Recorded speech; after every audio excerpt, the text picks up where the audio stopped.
అధికార పార్టీ అక్రమ అరెస్టులకు భయపడేది లేదని బీజేపీ మండల పార్టీ అధ్యక్షుడు కర్ణం ఆదిత్య అన్నారు.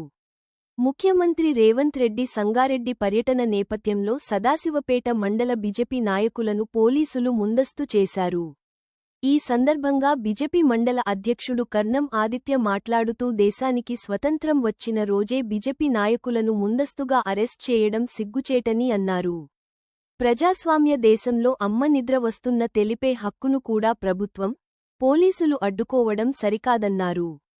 ప్రభుత్వ వైఫల్యాలను ప్రశ్నించే ప్రతిపక్ష నాయకులపై కేసులు పెట్టి అరెస్టు చేయడం ద్వారా ప్రజాస్వామ్య హక్కులను కాలరాస్తున్నారని విమర్శించారు. శాంతియుతంగా కార్యక్రమాలు నిర్వహించే తమ నాయకులను అరెస్టు చేయడం ప్రభుత్వ నిరంకుశ వైఖరికి నిదర్శనమని ఆరోపించారు. ప్రజల పక్షాన ప్రజా సమస్యలపై బీజేపీ పార్టీ నిరంతరం పోరాడుతుందని స్పష్టం చేశారు. ఈ కార్యక్రమంలో బీజేపీ నాయకులు విఠల్, పవన్, సాయి, సుభాష్, అరవింద్ తదితరులు పాల్గొన్నారు. ముఖ్యమంత్రి రేవంత్ రెడ్డి గారు సంగారెడ్డి ప్రోగ్రాం వస్తున్న సందర్భంగా మమ్మల్ని ముందస్తు అరెస్ట్ చేయడం జరిగింది. భారతీయ జనతా పార్టీ తరఫున మేము ముఖ్యమంత్రి గారిని కోరుతా ఉన్నాం. స్వాతంత్రం వచ్చిన రోజు పొద్దున ఈ దేశంలో డెమోక్రసీ అంతమైనట్టు భారతీయ జనతా పార్టీ కార్యకర్తలను అరెస్ట్ చేయడం మీ దౌర్భాగ్యానికి నిదర్శనం.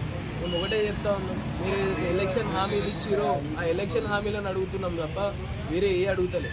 అడిగిన దానికి జవాబు చెప్పకుండా ప్రశ్నించే ప్రతిపక్షాన్ని అరెస్ట్ చేయడం రేవంత్ రెడ్డి గారి పాలనకి సిగ్గుచేయడం చెప్పి తెలియజేస్తూ, రేవంత్ రెడ్డి గారికి ప్రజలు ఖచ్చితంగా రాబోయే ఎలక్షన్స్లో గుణపాఠం చెప్తారని చెప్పి మేము తెలియజేస్తాం. భారతీయ జనతా పార్టీ సాయశపేట